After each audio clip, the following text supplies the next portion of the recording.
ባላየነው ነገር አልቅሰን ሊሆን ይችላል። ባልገባን ነገር አዝነን ሊሆን ይችላል። ሰዎች በእኛ ላይ ባደረሱብን ነገር አልቅሰን ሊሆን ይችላል። እግዚአብሔር ግን ሁሉ ጊዜ ለኛ ነው። የሰው ሁኔታ እኛ ልብ ላይ የፈጠረው ጥቅርሻ ሊኖር ይችላል።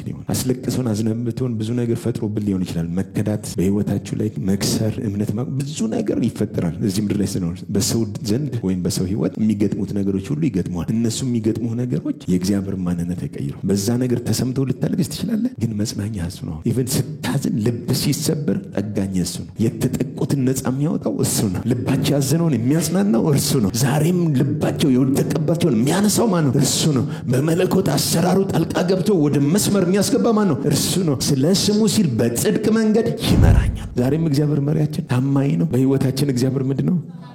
በደም ስሙ ለነጋችን እግዚአብሔር ታማኝ ነው። ባልኖርናቸው ቀናቶች እግዚአብሔር ታማኝ ነው። ዛሬ ባልሰራነው ስራ ላይ እግዚአብሔር ታማኝ ነው። ዛሬ በከሰርንበት ጉዳይ እግዚአብሔር ታማኝ ነው። ነገ በሚገለጠው ነገር እግዚአብሔር በህይወታችን ታማኝ ነው። መቼም ለማላገጫ እግዚአብሔር አሳልፎ አይሰጣችሁ። አንዱ ሲዘጋ ሌላውን ይከፍተዋል። አንዱም ቢሲል ሌላ መንገድ ያመጣል። መሪ ነው እግዚአብሔር። ወደ ፈቃዱ ያደርሳል፣ ወደ ሐሳቡ ያደርሳል። ምንም ቅርብ ቢሆን በፍልስጤማውያን መንገድ ምን አላለም? አልመር ቅርብ ነው፣ አቋራጭ ነው፣ ቶሎ የሚደረስ ነው አይደለም። ፈቃዱ ባንተ ህይወት ላይ ይሆን ዘንድ አንዳንድ መንገዶች ባይገቡህ እንኳን ቢያስለቅሱህ እንኳን እግዚአብሔር ግን አስገባሃለሁ ያለበት ቦታ ላይ ሳያስገባ ሜዳ ላይ ይለቅህ። ላንቺ ታማኝ ነው፣ ላንተ ታማኝ ነው። ሁሌ እግዚአብሔር አይለወጥም።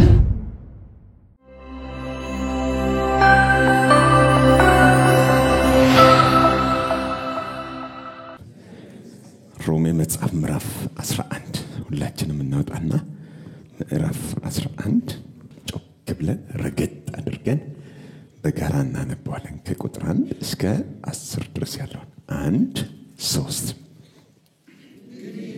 እግዚአብሔር ሕዝቡን ጣላቸውን እላለሁ አይደለም፣ እኔ ደግሞ እስራኤላዊና ከአብርሃም ዘር ከብንያምም ወገን ነኝና እግዚአብሔር አስቀድሞ ያወቃቸውን ሕዝብ አልጣላቸውም።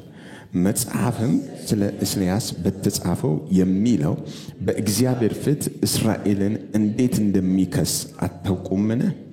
ጌታ ሆይ ነቢያትህን ገደሉ፣ መሠዊያዎችንም አፈረሱ፣ እኔንም ብቻዬን ቀረሁ፣ ነፍሴንም ይሿታል።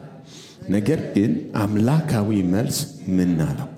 ለበዓል ያልሰገዱትን 7,000 ሰዎች ለእኔ አስቀርቻለሁ። እንዲሁም በአሁን ዘመን ደግሞ በጸጋ የተመረጡ ቅሬታዎች አሉ። በጸጋ ከሆነ ግን ከሥራ መሆኑ ቀርቷል። ጸጋ ያለዚያ ጸጋ መሆኑ ቀርቷል። እንዲህም ምን ነው? እስራኤል የሚፈልጉትን አላገኙትም፣ የተመረጡት ግን አገኙት። ሌሎች ደነዘዙ። እንዲሁም እንዲህ ተብሎ ተጽፏል፣ ዓይኖቻቸው እንዳያዩ ጆሮቻቸው እንዳይሰሙ እግዚአብሔር የእንቅልፍ መንፈስ እስከ ዛሬ ድረስ ሰጣቸው።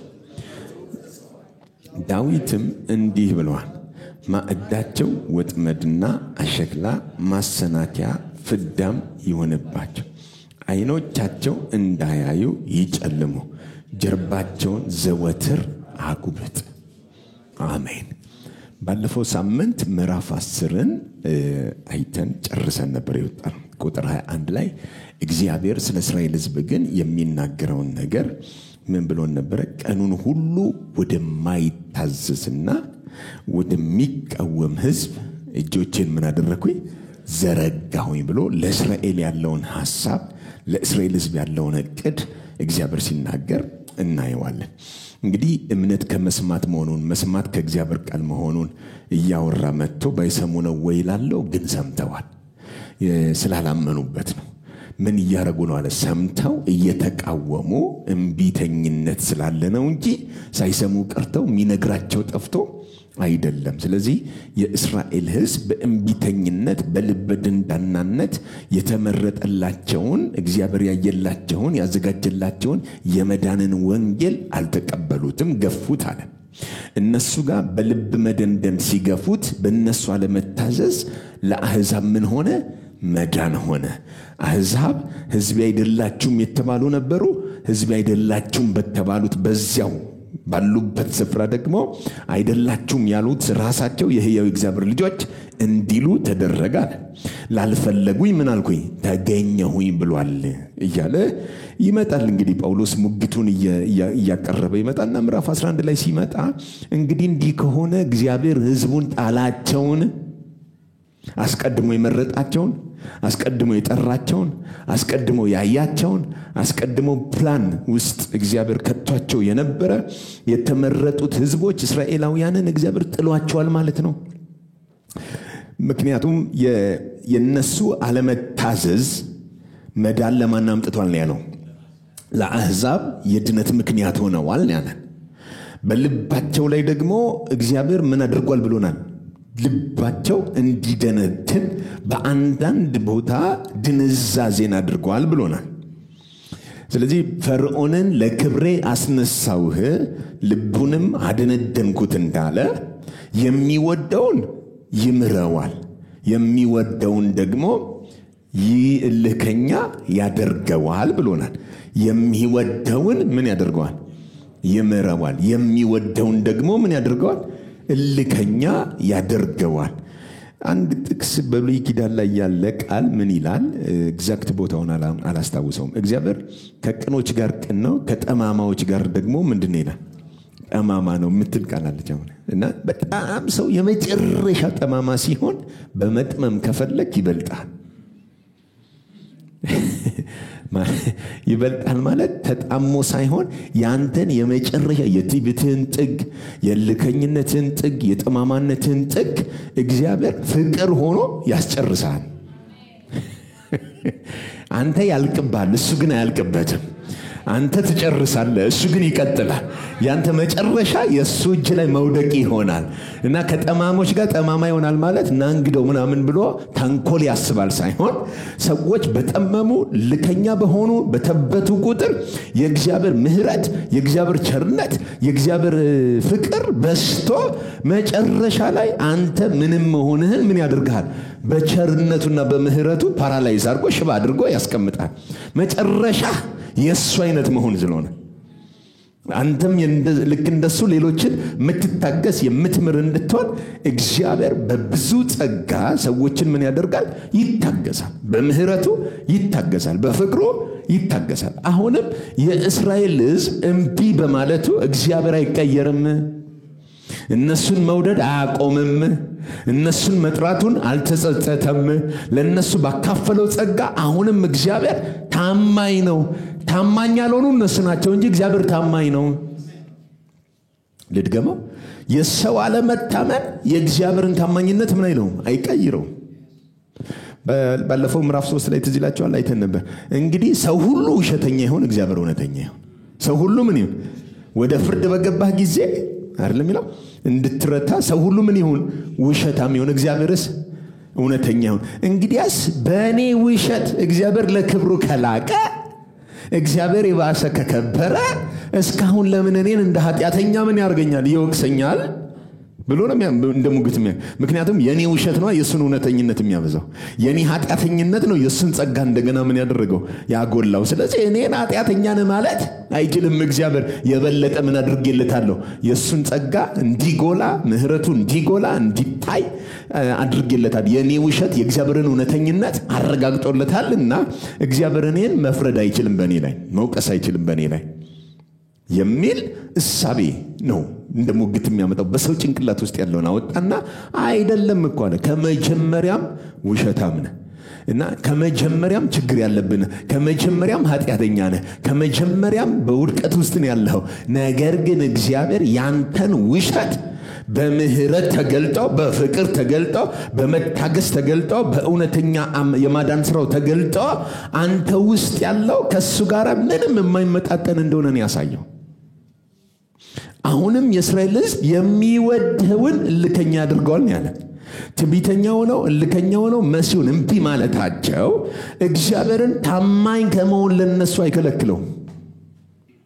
ደግመዋለሁ፣ እቺ ትንሽ ትከብዳለች። እግዚአብሔር ለእናንተ ያለው ታማኝነት በእናንተ ላይ የቆመ አይደለም። ልሰልሰው።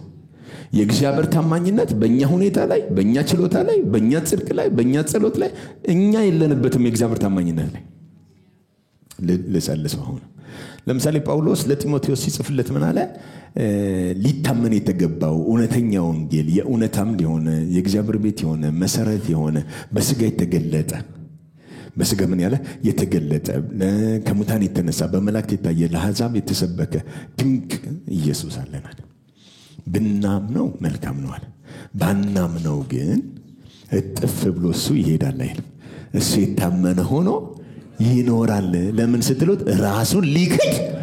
ለካ እግዚአብሔር ታማኝ የሚሆነው ራሱ ላይ ቆሞ እንጂ አንተ ላይ ቆሞ አይደል። ሃሌሉያ። ባናምነው እሱ የታመነ ሆኖ ለምን እርሱ ራሱን ሊክድ። ታማኝነት ማንነቱ ነው። ታማኝ ሆኖ መገለጥ የሱ ምንድነው? ማንነቱ ነው። በየትኛውም ችግር ውስጥ ሲገባ ሰው እግዚአብሔር አይቀየርም፣ ሰው ግን ይቀየራል። እግዚአብሔር የሰዎች መቀየር እሱን አይቀይረውም። እደግመዋለሁ። የሰዎች መቀየር፣ የሰዎች መክፋት፣ የሰዎች በእኛ ላይ የሚያደርጉት ነገር እኛን ይቀይረናል። እግዚአብሔርን ግን አይቀይረው። እግዚአብሔር መጀመሪያ መነሻው መድረሻው እሱ ማንነቱ ስለሆነ አሁንም የእስራኤል ሕዝብ እምቢተኛ ስለሆነ አመፀኛ ስለሆነ መሲሁን ስለገፋ ስላልተቀበለ እምቢ ብሎ እንትን ስላለ እግዚአብሔር ሕዝቡን ታዲያ ተዋቸውን? ምክንያቱም ወደዛ አስተሳሰብ ነው ሰው የመጣው። አረ በፍጹም እግዚአብሔር ማችም ብትገፋውም አይተውህም። ቀኑ ሙሉ ወደሚቃወም ሰው ነው እጄን የዘረጋሁት ብሎናል። ወደማይታዘዙ ሰዎች ነው እጄን የዘረጋሁት ብሎናል። ስለዚህ እግዚአብሔር መቼም ሐሳቡን ምን አይልም ነው አይቀይርም። በእስራኤል ሕዝብ ላይ ዛሬም ቢሆን ባያምኑትም ቢቃወሙትም ቢያሳድዱትም እግዚአብሔር ለእስራኤል ያለው ልብ ግን አይቀየርም። ልድገመው። በጽድቅ ብትኖሩም በጽድቅ ባትኖሩም በቅድስና ብትኖሩም በቅድስና ባትኖሩም እግዚአብሔር እናንተን ከመውደድ አታስቆሙትም። እናንተን እግዚአብሔር ከማፍቀር ለእናንተ ምህረት ከማድረግ እናንተን እግዚአብሔር ለማዳን ከመስራት ማንም ሰው እጅ ሊያቆመው በቃ እንደዛ ከሆነማ ልሂድ የዳነ ሰው አይልም አይችልም። ግን የእግዚአብሔር ኔቸር ነው እዚህ ጋር የምታዩት። በቃ ታማኝ ነው በመጥራቱ በጸጋም ስጦታው እግዚአብሔር ምን አይልም አይጸጸትም።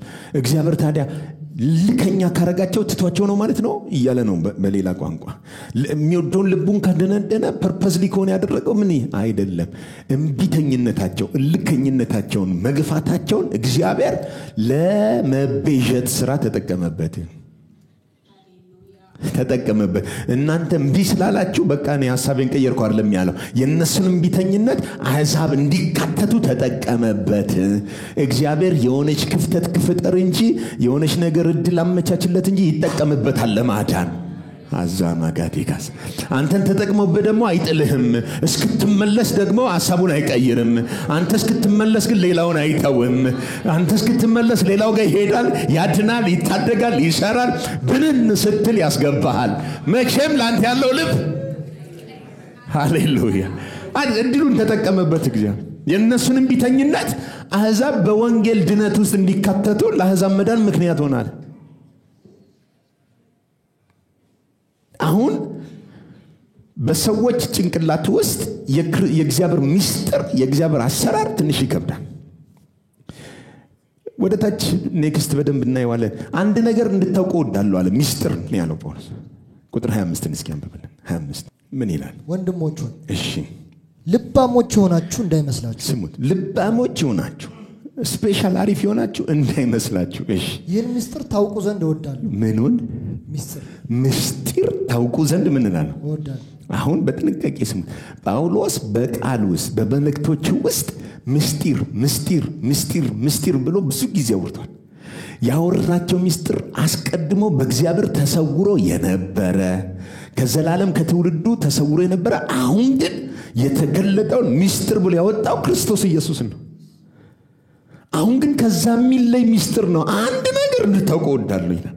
ያኛው የክርስቶስ ምስጢርነት ተገልጧል አለ። አንድ ነገር ግን ልባሞች የሆናችሁ አሪፍ የሆናችሁ ከሌሎች የተሻለ እንዳይመስላችሁ ይህን አንድ ምስጢር እንድታውቁ እወዳለሁ። ምን? የአሕዛብ ሙላት እስኪገባ ድረስ ድንዛዜ በእስራኤል ላይ በአንዳንድ በኩል ሆነባቸው። ኦኬ በአንዳንድ በኩል በእስራኤል ላይ ምን ሆነባቸው? ድንዛዜን የሆነባቸው ምን እስኪሆን ድረስ አለ? የአሕዛብ ሙላት እስኪሆን ድረስ በአንዳንዶች ላይ ድንዛዜ ሆነባቸው ምን እስኪውል ድረስ? የአሕዛብ ሙላት እስኪመጣ ድረስ። እሺ እንደዚሁም ደግሞ እስራኤል ሁሉ ምን ይላል? ይኸውላችሁ በአንዳንድ ሰዎች በእስራኤል ላይ ምን ሆነን የሚያናል? ድንዛዜ ሆነባቸው ማን ሙላት እስኪመጣ ድረስ? የአሕዛብ ሙላት እስኪመጣ ድረስ ይሄኛው ምን ሆነባቸው ነው ያለ? ድንዛዜ ሆነ። ግን ልባሞች የሆናችሁ እንዳይመስላችሁ ብሎ እኮ አሪፍ የሆናችሁ ያወቃችሁ እንዳይመስላችሁ አንድ ሚስጥር ታውቁ ዘንድ ልንገራችሁ ብሎ ሚስጥር ያለው የእስራኤል መደንዘዝ ሚስጥር ነው። ምን ቅድም እኮ የወንጌል ሚስጥር ነበር። አሁን ግን ለቅዱሳን ሁሉ ተገልጧል። ይሄውም ሚስጥር የክብር ተስፋ ያለው ክርስቶስ በእናንተ ዘንድ መሆኑ ነው። አለቀ። ይሄን ነግሮን ነበር እኮ። ለካ ሌላ ሚስጥር አለ። አሁን ደግሞ ሌላ ሚስጥር ታውቁ ዘንድ ወዳለሁ። የአይሁድ ጉዳይ ሚስጥር የሚለው ቃል የተሸፈነ የማይታይ በአንድ ነገር ውስጥ ተጠቅልሎ የተደበቀ በግልጽ ማወቅና ማግኘት የማይቻል ጉዳይ ማለት ነው። አሁንም በአንዳንድ ቦታ ላይ ድንዛዜው በእስራኤል ላይ ምንድነው አለን? ምስጢር ነው የሚለን። ስለዚህ ምስጢር ከሆነ ፉሊ እንዴት ባለ መደንዘዝ ውስጥ የአሕዛብ ሙላት እንዴት ባለ ሙላት ውስጥ ገብተው የእስራኤል መሸፈኛው እንደሚነሳ እርግጠኛ ሆነን እንዲህ ነው ማለት አንችልም። ግን መጨረሻው ልንገራችሁ፣ እስራኤል ሁሉ ይድናል። እግዚአብሔር ሕዝቡን ጣላቸውን እላለሁ? በፍጹም በጭራሽ። ምን ሲደረግ ሞቼ ነው ቆሜ አይነት አልጣላቸው። ለምን? እኔ የመጀመሪያ አፕሩቭ ማደርገው እኔ እስራኤላዊ ነኝ፣ ከብንያም ወገን አይደል የሆንኩ ሰው ነኝ ነው የሚለው ቁጥር 1 ላይ አያችሁት? ምዕራፍ 11 ቁጥር 1 እንዲሁም እግዚአብሔር ሕዝቡን ጣላቸው እላለሁ? አይደለም። እኔ ደግሞ ምንድነኝ? እስራኤላዊና እኔ እስራኤላዊ ነኝ። እኔ ጣላቸው ካላችሁ ትቷቸዋል ካላችሁ እግዚአብሔር ከዚህ በኋላ ከእስራኤል ጋር ያለውን ነገር አቋርጣል ካላችሁ እኔ ምስክር ነኝ። አንደኛ ማስረጃ ሌላ ሰው አይደለም ማለት እኔ ራሴ ምንድነኝ? ምስክር ነኝ። ምናዊ ነበረ? እስራኤላዊ ነበር። እሺ ጳውሎስ ምናዊ ነው? እስራኤላዊ ነው። ኦኬ ከእስራኤል ደግሞ ለየት ያለ ነገር ያነሳል።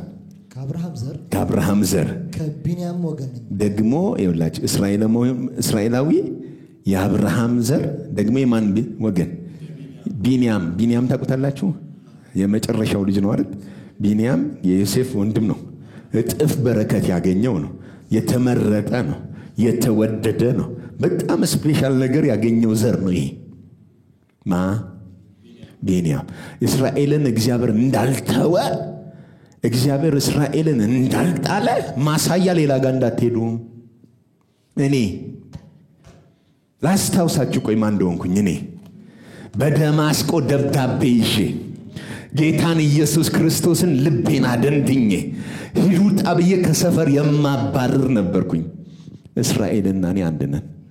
በቅናት ከመጣችሁ እኔ እበልጣለሁ። አለልክ አሳዳጅ ነበርኩኝ እና እሱን ሰውዬ ተቀብሎ ተገናኝቶ አይኑን ቅርፊቱን አንስቶ እንዳዳነው እስራኤል ተስፋ አለው። መጨም እግዚአብሔር ሕዝቡን ምን አይላቸውም? አይጥላቸውም። ማሳያ እኔ አለው። ከቢንያም ወገን የሆንኩ ከአብርሃም ዘር የሆንኩ እስራኤላዊ የሆንኩ የኔን ልብ ድንዳኔ ሁላችሁም ታውቃላችሁ።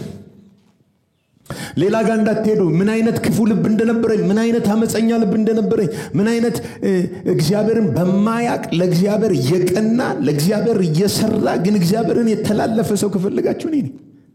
ምርጡ የሃይማኖት መሪ፣ አሳዳጅ፣ ገታይ እኔ ነኝ። አለልክ እስከ ውጭ ሀገር የካህናት አለቆች ደብዳቤሽ ማሳደድ፣ ምገድል፣ ማሳስር እኔ ነኝ። ክርስቶስን መግፋት መቃወም ከመጣ እኔ ነኝ። እኔ በልጣለሁ ከሁሉ። አሁን ወንድሞቼ አባቶቼ ያደረጉት ለእግዚአብሔር የሚቀኑት ያለ ዕውቀት ቅናት እኔ በልጣቸዋለሁ። በወገኔ በዘመኔ ካሉት ሁሉ እኔ ይሻላል። ግን ማሳያ ልንገራችሁ፣ እንዳልጣለ ሕዝቡን እኔን ተቀበለኝ። የተቀበለኝ ገብቶኛ አይደለም፣ አውቄው አይደለም፣ ፈልጌው አይደለም፣ እያሳደድኩት ነው የተገናኘኝ። አይኔን የከፈተው በመንገድ ላይ በመሃል ጣልቃ ገብቶ ነው። በተመሳሳይ ቅርፊቱ ከእስራኤል ላይ ይነሳል። ድንገት ከዓይናቸው ብንን ይልና እስራኤል ሁሉ መሲሁን ያዩታል። አንዱ ማሳያ ማን ነው? እኔ ነኝ። ስለዚህ እግዚአብሔርን የሰዎችን ልከኝነት ምን ነው ጳውሎስን መቼ ማሳደድ የጀመረው? ምዕራፍ 9 ላይ ከመገኘቱ በፊት እኮ ምዕራፍ 7 ላይ እኮ ሰው ሲገደል እዛ ነበር። ያው በሉት እያለ ነበር። አንድ ቀን ሁለት ቀን እኮ አይደለም፣ ቆሞ ስብከት ሰምቷል እኮ። የእስጢፋኖስን ስብከት ላይቭ ተከታትሏል እኮ። ድንጋዩን እየቀበለ ልብሳቸውን እያያዘ በሏቸው እያለ ነበር እኮ። ስብከቱን ግን ሰምቷል አልሰማም? የሚናገርበትን ቃል ጥበብ ሊቋቋሙት አልቻሉም ተብሏል። ኦኬ፣ ጳውሎስ አደገኛ የተባለ የሕግ አስተማሪ የነበረ ትምህርት ቤት ውስጥ ያደገ ሰው ነው። በሚናገረው የጥበብ ቃል ግን ምንድነው እስጢፋኖስ ይበልጠው ነበር? አዎ፣ የሚናገርበትን ጥበብ ጆሮአቸውን ያዙ ነው የሚለው፣ ጥርሳቸውን አፋጩ ነው የሚለው። በጣም በከባድ ሁኔታ ለመግደል እስከ ውጪ ገፍተው ወስደው ሲወግሩት እዛ ነበር ሰውየው። ይህንን ሰምቶ አረ ይሄ ነገር እውነት ይሆንን እንዴ አላለም። ልቡን እንደገና ደነደነውና ሄደ። የት ሄደ? ከካህናት አለቆች ደብዳቤ ስጡኛል፣ ጥሞኛል መግደላል ስጡኝ ብሎ እንደገና ጽፎ ግማሹን ያሳስራል፣ ግማሹን ለማስገደል እስከ ውጭ አገር ድረስ ያሳድር ነበር። እኔ እስካሁን የሚገርመኝ በደንብ ስም የሚገርመኝ የሚሳደዱት ብዙ ናቸው፣ የሚያሳድዳቸው እሱ ብቻውን የሆነ ቅዱሳን እየሮጡ ነው፣ እሱ ብቻውን ነው እኮ። ከሱ ጋር አብሮ ወታደር አሰልፎ ምናምን እኮ አይደለም። ደብዳቤዋ እኮ ነች። ደብዳቤዋ ብዙ ታሪክ ትሰራለች። በዛ ዘመን ትልቅ የስልጣን እንድናት እንደዚህ ዘመን ትልቅ የምንድነው የወታደሮች ምናምን ማዕረግ አይነት የካህናት አለቃ ደብዳቤ ጽፎልሃል ማለት ኦሬዲ ካህኑ ነህ ማለት ነው። ማህተሙ ምናምኑ እና እንትኑ ደብዳቤው አንድ ስለሆነ በዚህ መሃል ጣልቃ ገብቶ የታደገው ማን ነው? ጌታ ኢየሱስ ነው። እንዲህ ነው የሚያረጋው ነው። ትቶታል እንዳትሉ እግዚአብሔር እኔን ሕያው አድርጎ አስቀምጦኛል። ሁለተኛ ምስክር ያመጣል። እግዚአብሔር ሕዝቡን እንዳልጣለ። ሁለተኛ ቁጥር 2 እግዚአብሔር አስቀድሞ ያወቃቸውን ሕዝብ አልጣላቸው። አስቀድሞ ያወቃቸውን ሕዝብ ምን አላለም? አልጣላቸው። መጽሐፍስ አሁን እኔ አንድ ማስረጃ ነኝ። ሁለተኛ ደግሞ መጽሐፍ ቅዱስ ራሱ ሌላ ማስረጃ ነው። ሌላኛው ማስረጃ ሌላ ምንም እንዳትመጡ ማን መጽሐፍ ቅዱስ ራሱ ሁለተኛ ማስረጃ ብሎ ያነሳል። መጽሐፍም ስለ ኤልያስ በተጻፈው የሚለውን በእግዚአብሔር ፊት እስራኤልን እንዴት እንደሚከስ አታውቁምን? በእግዚአብሔር ፊት እስራኤልን ምን ያደርግ ነበረ? ይከሳቸው ነበር። ኦኬ፣ ሲከስ ምን ብሎ ነው? ጌታ ሆይ ነቢያትህን ገደሉ፣ መሠዊያዎችህንም አፈረሱ፣ እኔም ብቻዬን ቀረሁ፣ ነፍሴንም። ይሄ የማን ክስ ነው? የኤልያስ በእግዚአብሔር ፊት ስለ እስራኤል ሕዝብ ያለው ክስ ነው። ነቢያትን ገድለዋል፣ እኔም ብቻዬን ቀርቻለሁ፣ እኔም ደግሞ ነፍሴን ምን ይለዋታል? ይሸዋታል። ሊጨርሱኝ ነው፣ ሊያጠፉኝ ነው፣ ልሞትብህ ነው፣ ብቻዬን ነኝ ያለሁት። ሌሎቹ በሙሉ ምን ብለዋል? ሞተዋል። ይሄ ነበር ክሱ፣ በእግዚአብሔር ፊት የሚከሰው ነው ያለ። ቁጥር 4 ነገር ግን አምላካዊ መልስ ምን አለ? አምላካዊ መልስ ምን አለው? እሺ ለበዓል ያልሰገዱትን 7000 ሰዎች ለኔ ያስቀርቻለሁ። ኦኬ 7000 ሰዎች ለኔ ያስቀርቻለሁ። ለእኔ ምን ብያለሁ? ኦኬ እስራኤልን ነው በማን ፊት የከሰሰው? በእግዚአብሔር ፊት። ስንቱን እስራኤል ነው የከሰሰው? ሁሉንም ነው የከሰሰው። አንድም ያስቀረው የለም። እኔንም ደግሞ ሊገሉኝ ይሹኛል ብሏል። ብቻዬን ቀረው ነው ያለው። ሌላው በሙሉ ተቃዋሚ ነው። አንድ እግዚአብሔር ሲው ያለሁት እኔ ነኝ። እኔን ደግሞ ሊገሉብህ ነው። ባዶህን ልትቀር ነው። ቻው እንግዲህ ምን ትላለህ? ብቻዬን ቀረው የሚል ጩኸት ውስጥ ነበር። አምላካዊ መልስ ነው የሚለው፣ ሰዋዊ ሳይሆን ምናዊ መልስ ነው። አሁን አምላካዊ መልስ ከሆነ መነሻው እሱ፣ የሚሰራው እሱ፣ የሚዘጋውና የሚጨርሰው እሱ ነው እንጂ የኤልያስም የሌላም ሰው ጥረት የለበት። አምላካዊ መልስ ግን ምን አለው? ለበዓል ነቢያት ምን ያላሉ? ያልሰገዱ 7000 ሰዎች ለእኔ አስቀርቻለሁ። ለማን ምን ብያለሁ? ማን ያስቀረው? ኦኬ ምን ለማድረግ? ከዛኛው ከጣዖት አምልኮ ከምናምን የለያቸው ለሱ ቅሬታ ሆነው የተቀመጡ ስንት ሺህ ያሉኝ አለ። አሁን ብቻዬን ቀረው ማለት ሰው የለህም ነው። እግዚአብሔርን ህዝቡ ከርቶሃል ነው። እኔም ብቻዬን ቀርቻለሁ ነበር። ክስ ነው የሚለን መጽሐፍ። ምን እንደሚል አታውቁም? አምላካዊ መልስ እኮ ምን ብሎታል? ለበዓል ያልሰገዱ ለነቢያት ያልሰገደ 7000 ምርጥ ለእኔ ያስቀርቻል። ለእኔ ነው ያስቀሩት። ከህዝቡ መካከል ለካ እሱ ማያውቃቸው እግዚአብሔር ያስቀራቸዋል። እሱ ሁሉም እግዚአብሔርን እንደሚቃወም እሱንም አንድ እንደቀረ ሊያጠፉት እንደሆነ ነው የሚያስበው። አምላካዊ መልስ ግን አንተ የምታየው የራስህን ብቻ ነው። እኔ ግን እንደ አምላክ ያስቀሯቸው ስንት አሉኝ? 7000 ምርጥ አለኝ። ዋው! እኔ ብቻዬን ቀረው ይላል፣ እዛ 7000 አለኝ ይላል። አየው ርቀቱ አልተቀራረበም እኮ ራሱ። አይ አንድ ሻለ ላይ ቢሆን ጥሩ ነበር። 7000 ነው እኮ እሱ አንድ ቀረው ነው ያለው። እሱ ግን ስንት ነው? 7000 አለ። ለበዓል ነቢያት ምን ያላደረጉ ያልተነካኩ ከማንም ጋር ህብረት የሌላቸው ለኔ በጸጋ ለኔ በጥሬ ለኔ በራስ ያሰራር ያስቀራቸው በህዝቡ መካከል ምን አሉኝ? ቅሬታ ስንት ሻሉኝ? ስለዚህ ህዝቡ ሁሉም ትቶሃል፣ ከርቶሃል፣ ጥሎሃል እንዳትለኝ። ሁሉም አይደለም አሉኝ። ዛሬም በጸጋ የተመረጡ አሉኝ፣ በቅሬታ መልክ የተቀመጡ አሉኝ። እግዚአብሔር እኔ ሰው አልባ አይደለሁም። በአንድ ህዝብ መካከል እስራኤል ቢቃወምም በተቃዋሚ መንደር በተቃዋሚው ህዝብ መካከል የኔ ህዝቦች አሉ። ያ ምንድን ነው የሚያሳየው አለ? የተቀረው ማህበረሰብ እንደሚድን ማሳያ ናቸው። ቅሬታ ነው የሚለው አይታችሁታል። ያልሰገዱ ለእኔ ምን ብያለሁ?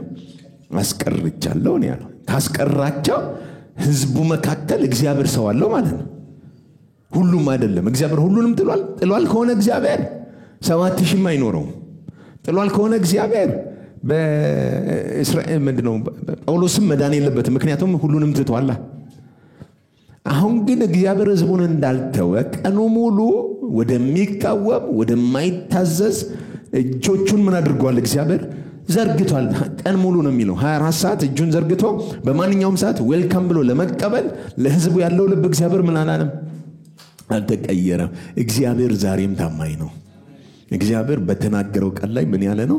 የታመነ ነው። ሐሳቡን ምን አይልም። ሃሌሉያ። እኔ እግዚአብሔር እለዋወጣለሁ ነው የሚለው።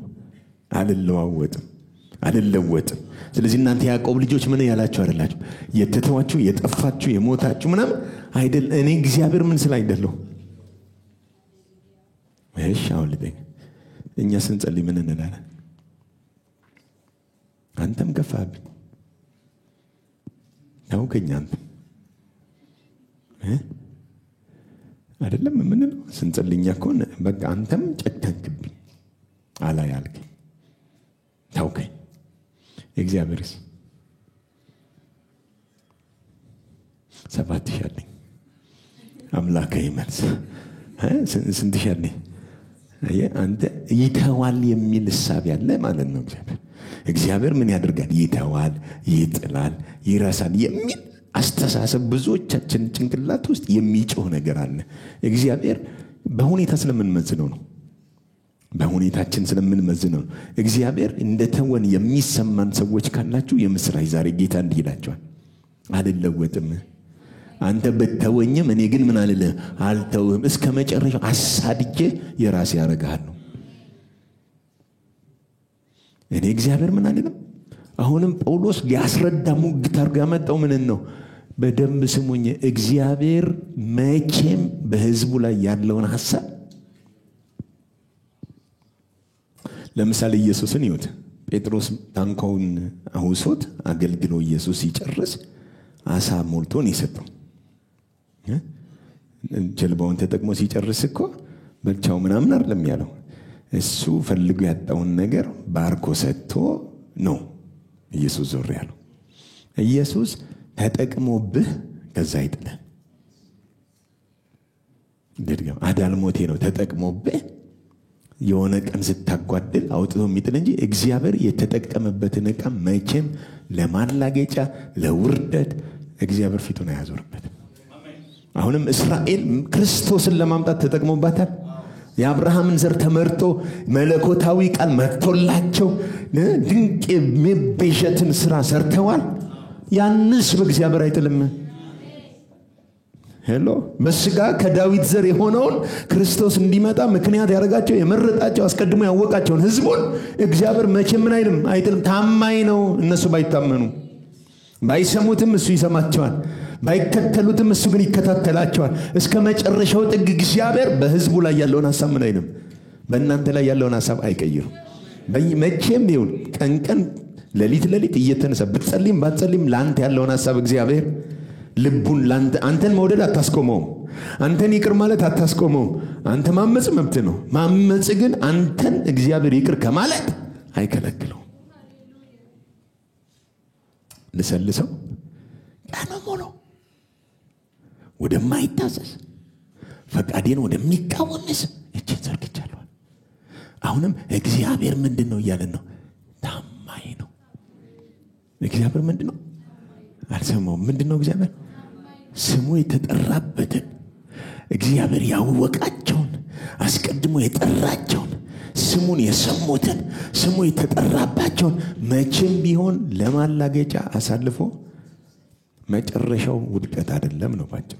ሞትና ጥፋት አይደለም፣ ይድናሉ፣ ይጠቀምባቸዋል። እግዚአብሔር አይናቸውን ይከፍታል፣ ድንዛዜውን ያነሳውና ወደ ሙላት ይገባና አይኖቹ ሁሉ ሲከፈት ክብር ይሆናል። ሁሉም ለኢየሱስ ምላሽ የሚሰጥበት ጊዜና ሰዓት ምን ይላል? ይመጣል። እግዚአብሔር ታማኝ ነው። ዛሬም ቢሆን ምንድነው? ታማኝ ነው። እደግመዋለሁ፣ በእኛ ህይወት እግዚአብሔር ምንድነው? ባላየነው ነገር አልቅሰን ሊሆን ይችላል፣ ባልገባን ነገር አዝነን ሊሆን ይችላል፣ ሰዎች በእኛ ላይ ባደረሱብን ነገር አልቅሰን ሊሆን ይችላል። እግዚአብሔር ግን ሁሉ ጊዜ ለኛ ታማኝ ነው። ልሰልሰው የሰው ሁኔታ እኛ ልብ ላይ የፈጠረው ጥቅርሻ ሊኖር ይችላል ይሆናል። አስለቅሶን አዝነብቶን ብዙ ነገር ፈጥሮብን ሊሆን ይችላል። መከዳት በህይወታችሁ ላይ መክሰር፣ እምነት ብዙ ነገር ይፈጠራል። እዚህ ምድር ላይ ስለሆነ በሰው ዘንድ ወይም በሰው ህይወት የሚገጥሙት ነገሮች ሁሉ ይገጥሟል። እነሱ የሚገጥሙ ነገሮች የእግዚአብሔር ማንነት አይቀይሩ። በዛ ነገር ተሰምተው ልታለቅስ ትችላለህ፣ ግን መጽናኛ እሱ ነው። ኢቭን ስታዝን ልብ ሲሰበር ጠጋኝ እሱ ነው። የተጠቁትን ነፃ የሚያወጣው እሱ ነው። ልባቸው ያዘነውን የሚያጽናናው እርሱ ነው። ዛሬም ልባቸው የወደቀባቸውን የሚያነሳው ማን ነው? እርሱ ነው። በመለኮት አሰራሩ ጣልቃ ገብቶ ወደ መስመር የሚያስገባ ማን ነው? እርሱ ነው። ስለ ስሙ ሲል በጽድቅ መንገድ ይመራኛል። ስለምኑ ሲል? ስለ ስሙ ሲል። ዛሬም እግዚአብሔር መሪያችን ነው፣ ታማኝ ነው። ደግሞአለው ምንድነው? በህይወታችን እግዚአብሔር ምንድነው? በደንብ ስሙ። ለነጋችን እግዚአብሔር ታማኝ ነው። ባልኖርናቸው ቀናቶች እግዚአብሔር ታማኝ ነው። ዛሬ ባልሰራነው ስራ ላይ እግዚአብሔር ታማኝ ነው። ዛሬ በከሰርንበት ጉዳይ እግዚአብሔር ታማኝ ነው። ነገ በሚገለጠው ነገር እግዚአብሔር በህይወታችን ታማኝ ነው። መቼም ለማላገጫ እግዚአብሔር አሳልፎ አይሰጣችሁ። ለውርደት ለውድቀት እግዚአብሔር አሳልፎ አንዱ ሲዘጋ ሌላውን ይከፍተዋል። አንዱም ቢሲል ሌላ መንገድ ያመጣል። መሪ ነው እግዚአብሔር። ወደ ፈቃዱ ያደርሳል፣ ወደ ሐሳቡ ያደርሳል። ምንም ቅርብ ቢሆን በፍልስጤማውያን መንገድ ምን አላለም? አልመር ቅርብ ነው፣ አቋራጭ ነው፣ ቶሎ የሚደረስ ነው አይደለም። ፈቃዱ ባንተ ህይወት ላይ ይሆን ዘንድ አንዳንድ መንገዶች ባይገቡህ እንኳን ቢያስለቅሱህ እንኳን እግዚአብሔር ግን አስገባሃለሁ ያለበት ቦታ ላይ ሳያስገባ ሜዳ ላይ ይለቀህ። ላንቺ ታማኝ ነው፣ ላንተ ታማኝ ነው። ሁሌ እግዚአብሔር አይለወጥም። ታማኝ ያልሆነው ሰው ነው እንጂ እግዚአብሔር አይደለም። በደንብ ስሙኝ። በዚህ ምድር በጣም መፍራት ያለባችሁ ከባባድ ችግሮች አይደለም። በዚህ ምድር በጣም መፍራት ያለባችሁ አጋንንትና ሰይጣን አይደለም። በጣም መፍራት ያለባችሁ ራሳችሁ። ጌታ ይባርክ። አንተ በእግዚአብሔር ላይ የእምነት መሸርሸር የልብ ጥርጣሬ ከተፈጠረበት አንተ ነህ የምትከስረው። እና መፍራት ያለብህ ራስህ ነው። የሆነች ነገር ሲመጣ ሹው ብለህ ሮጠህ ጌትዬ አልሰማውም ጌትዬ እንደ ወደድክ አድርገህ ብለህ ዘፍ ማለት መልመድ ይሆናል። ድድገማው ቁጥር 5 እንደዚሁም በአሁኑ ዘመን ደግሞ በጸጋ የተመረጡ በዛን ጊዜ ኤልያስ ህዝቡን ሲከስ እግዚአብሔር ለኔ 7000 ያስቀርቻለሁ ብሎ አፉን እንዳዘጋው አሁንም እግዚአብሔር በቃ ህዝቡን ትቷቸዋል በቃ ከነሱ ጋር ጨረሰ ሲባል አይደለም አሁንም ደግሞ በጸጋ የተመረጡ ቅሬታዎች አሉ። በምን የተመረጡ በጸጋ አልገባኝም። በምንድን ነው የተመረጡ ሰዎች? በጸጋ ምን ያሉ ምኖች አሉ? ኦኬ ባለፈው ትዝ ይላችኋል ስለ መመረጥ ስናወራ ያዕቆብን ወደድክ ኤሳውን ጠላው የሚለው በጸጋ የተመረጡ የሚለው ማን ነው? መራጩ ማን ነው? መራጩ እግዚአብሔር፣ ተመራጩ ደግሞ ማን? ጌታ ኢየሱስ ክርስቶስ። ለሰው ሁሉ የተመረጠልን የእግዚአብሔር ምርጫ ማን ነው? ጌታ ኢየሱስ ክርስቶስ። በዚህ ጸጋ የተቤዣቸው የታደጋቸው ይሆን ያለው እንዳለ በጸጋ የተመረጡ በዚህም ዘመን አሉ። ምኖች? ቅሬታዎች። ቅሬታ በመጽሐፍ ቅዱስ በደንብ ስሙ፣ ወደፊት እንመጣበታለን። ለምሳሌ በኩሩ ቅዱስ ከሆነ ሌላው ቅዱስ ነው። ስሩ ቅዱስ ከሆነ ቅርንጫፎቹ ግንዱ ቅዱስ ነው የሚሆነው። ስሩ ርኩስ ከሆነ ቅርንጫፎቹ ቅዱስ መሆን። ስለዚህ አሁን ሊጥ አለ፣ ትልቅ ሊጥ አለ። በሊጡ መካከል ብሆ ቅዱስ ከሆነ የሚለው በሊጡ መካከል ትንሽዬ ተወስዳ ምን የምትሆናለች? ቅዱስ ሆና የምትለይ ከሆነ ሊጡ ምንድነው? በጸጋ ከእስራኤል ሕዝብ መካከል በጸጋ ተመርጦ የዳነ ቅሬታ ካለ ቀሪው ምንድነው? ማሳያ ነው። አይታችኋል። ሊጣብኩታችሁ ስትጨርሱ ምንድነው የምታደርጉት? ትንሽዬ እርሾ እናስገባለን አይደል? ምን እንዲያደርግ? ጥቂት እርሾ ምኑን ያዋህደዋል ያለ ሊጡን ሁሉ ምን ይለዋል? ያዋህደዋል። ስለዚህ አሁን ሊጡን ሁሉ ምን የሚያደርገው? የሚያቦካው የሚያዋህደው ኩፍ እንዲል የሚያደርገው የገባበት ትንሿ ምንድናት? እርሾዋ ማለት ነው። ልክ ለማበላሸት እንደዛ እንደሆነ ደግሞ ለመታደግ ፍጹም የሆነው መልካም የሆነውን ነገር ለማድረግም እግዚአብሔር ቅሬታ አለው የሚለው ካለ ከትልቅ ነገር ውስጥ ትንሹ ምን ያለ ነው አለ? ናሙና ማሳያ ነው። ቀድሞ ምን ያደረገ? የደረሰ ለሌሎች ምን የሚያደርግ የሚታይ። አይታችኋል። የመጀመሪያዎቹ 3000ዎቹ በዓለ 50 ቀን የመጡት እነሳኮ በታጭደው በእግዚአብሔር ፊት የተወዘወዙ ናቸው። ቀድሞ የደረሱ ናቸው። ከእስራኤል ሕዝብ መካከል ቀድሞ የደረሱ 3000ዎቹ በእግዚአብሔር ፊት የመወዝወዝ በዓል ላይ የመከር በዓል ላይ ሰብል የሚታጨድበት ጊዜ የሚደርስበት ላይ በኩር ሆነው ቀድሞ ፍሬ የሚያፈሩ አሉ። የነዛን ቀን ምን አድርገዋል? ሁሉ ጊዜ እስራኤል በዓለ 50 በሚባለው ቀን ልምድ አላቸው። በዳስ በዓል ጊዜ ቀጥሎ ለሚደርሰው መከር አስቀድመው የሚደርሱ ከሁለት ወር በፊት ቀድመው የሚደርሱ ምን አሉ? ሰብሎች አሉ ወይም ፍሬዎች አሉ። እነሱን አጨዳ አድርገው አምጥተው በእግዚአብሔር ፊት በቤተ መቅደሱ ፊት ምን ይደረጋል? በካህናት አለቆች ይወዘወዛል። ቀሪው ምን ይሆንልኝ ነው? የዚህ አይነት ሆኖ ይቅረብልኝ ብለው ምን ያደርጋሉ? ይወዘውዛሉ። አሁን የመወዝወዝ በዓል ላይ 3000ዎቹ ታጨዱና ተወዘወዙ። ያዕቆብ ሲጽፍልን ለፍጥረቱ የበኩራት አይነት በኩራቶቹ እነማን? 3000ዎቹ የነሱ አይነት ነን አለ ሌሎቹ። አሁንም ቅሬታ አለ። የታጨደ በጸጋ የተጠራ በስራው ያልመጣ ሕግን ፈጽሞ ያልመጣ ሃይማኖታዊ ስርዓቶችን አከናውኖ በካህናት አለቆች በኩል ያልገባ በክርስቶስ ኢየሱስ ጸጋ ተጠርቶ የመጣ ከስራ ያይደለ ቅሬታ አለ። ያ ቅሬታ የቀሪዎቹን ምን የሚያደርግ ነው አለ? የሚያሳይ ነው። አሁን እናንተ እኮ ለዚህ ዓለም እኮ ቅሬታ ናቸው። ለዚህ ላልዳነው ህዝብ እኮ እግዚአብሔር እንደሚያድን እንደሚችል ኃጢአተኛን እንደሚቀበል የሰውን ህይወት እንደሚቀይር እናንተ እኮ ማሳያ ናቸው። በሰፈር እኮ ማሳያ ነህ። ባይገባህም ማሳያ ነህ። ከሌላው እግዚአብሔር በአንተ ህይወት ላይ የሚያስቀምጠው የጸጋ ጉልበት ስላለ ያላመነ ሰው እየሰደበ ይደነቅብሃል። እያቋሸሸ የሆነ ነገር እያለ ግን ውስጡ ክሊክ የሚያደርግ ነገር አለ። ምንም ቢሆን አታየውም። ተቀይሯል እኮ ህይወቱ ተስተካክሏል እኮ ምንም የለውም፣ ግን ደስተኛ ሆኗል። ቅሬታ ነሽ። ለማህበረሰቡ ቅሬታ ነህ። አካባቢ ላይ ቅሬታ ነህ። ከቤተሰብ መካከል ቅሬታዎች ነህ። ሃሌሉያ። እኔ ለእኔ ቤተሰብ፣ ለእኔ ዘመድ፣ ለእኔ ዘሮች ብቻ የእኔ ህይወት ብቻውን ምስክር ነው። ሄሎ ብቻውን ምስክር ነው። ሰው አይሆንም ብሎ ሰው የተቸገረበትን ዘመድ አዝማድ እየተሰበሰበ አባረው አስገባው እያለ ከአባቴ ጋር የሚወስን ሁሉ አሁን በተራው መገረም፣ ይህ ሰውዬ ግን እንዲህ የሚል ነገር ውስጥ ገብተዋል። ሁልጊዜ አሁን ያን የማይደወል ቱቦ ውስጥ የሚያድረውን ሰውዬ እግዚአብሔር ቀይሮ ሰው አድርጎ ሲጨርስ እየተደወለ ምን እናድርገው ይህን ነገር ብለው የሚያማክሩት ሲያደርገህ ቅሬታ ስለሆንሽ እኮ ነው። ለአካባቢው ለቤተሰብ እግዚአብሔር ቅሬታ አድርገው የሆነ ነገር የሚለይ አንተ ውስጥ አለ። እግዚአብሔር በጸጋው አንተን ለይተዋል።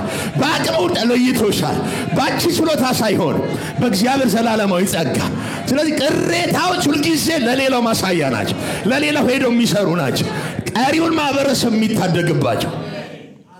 ጩና ሲቅሬታ ነው በኔ እግዚአብሔር በኔ ይሰራል።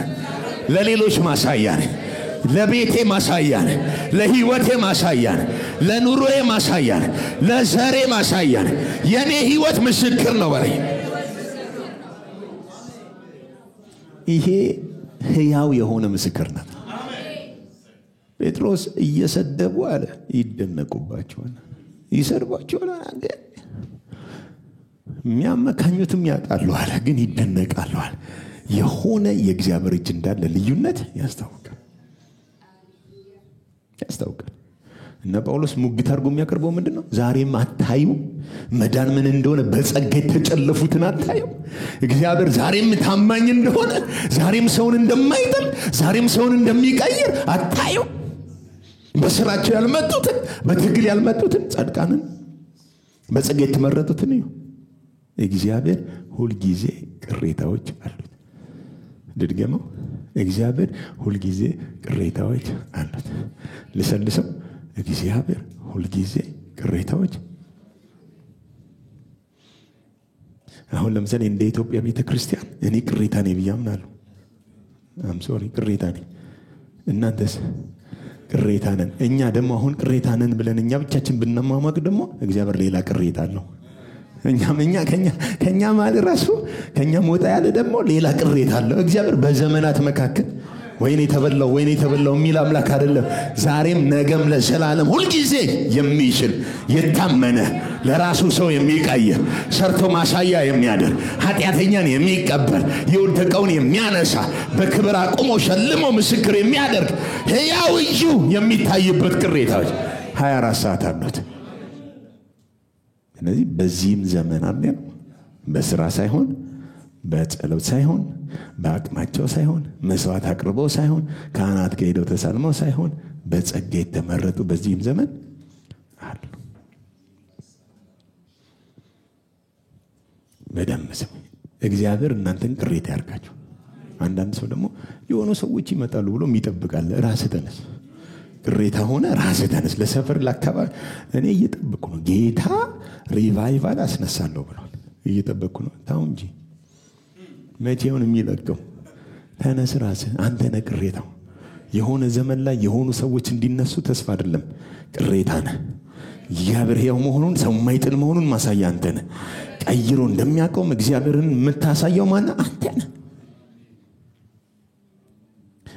ተው ዘመድ ምናምን ተው። እኔ ራሴ እኮ በራሴ እኮ ገረማለሁ። እኔ ራሴ በራሴ እደነቃለሁ። ያስገርመኛል። ዳዊት የሚባለው ሰው ያስደንቃል። እና በምን እንደሚያስደንቅ ይታወቃል? ማን እንደነበር ስለሚያውቅ ራሱ። ዛሬ ደግሞ እንዴት ነው የሰራኝ የሚለው ራሱ እስካሁን ገና አልደረስኩበትም። እንዴት አድርጎ ነው የውስጡን አተላ አውጥቶ ገፈቱን አውጥቶ ኩልል ያለ የሚጠጣ የህይወት ወንዝ ከውስጤ ማውጣት የቻለው? በምን አይነት ምንድን ያደረኩት ብዬ ስፈልግ ምን እንዳገኘው ታውቃለህ? ጸጋ። ለካኔ ምንም ያደረኩት ነገር አይደለም፣ ግን እጁ እንዴት አድርጎ እንደዳሰሰኝ፣ እንዴት አድርጎ እንደቀየረኝ፣ ነፍሴን እንዴት እንደፈወሳ፣ ህይወቴ ውስጥ ያለውን ሰንኮፍ እንዴት እንደነቀለው፣ ዓለማዊነትን ኃጢአተኝነትን አውጥቶ እንዴት እንደጣለው፣ ዛሬ የእግዚአብሔር ጸጋ በህይወቴ ላይ ሙሉ ሆኖ ሲያንተከትከ ስታየው አንተ ራስህ መገረም አለብህ። ጸጋም አለ ሕያው ነው ማለት አለብህ። ጸጋ ሕያው ነው። ህይወታችን ራሱ ምንድነው? ማሳያ ነው፣ ናሙና ነው፣ ቅሬታ ነው። ለቤተሰባችሁ፣ ለዘራችሁ፣ ለአካባቢያችሁ እናንተ የእግዚአብሔር ቅሬታዎች ናቸው። በጸጋ ከሆነ በሕግና በስራ መሆኑ ምን ብሏል? ኦኬ፣ በስራ መሆኑ ምን ብሏል? ቀርቷል። ስለዚህ ጸጋ ያለበለዚያ ምን ሆኗል? ህይወት በምንድን ነው? በጸጋ ነው። ኦኬ፣ ቅድስና በምንድን ነው? በጸጋ ነው። መንፈሳዊ እድገት በምንድን ነው? በጸጋ ነው። መጸለይ በምንድን ነው? በጸጋ ነው። መጽሐፍ ቅዱስን ማጥናት በምንድን ነው? በጸጋ ነው። ሁሉ ነገር በምንድን ነው? በጸጋና በጸጋ ነው።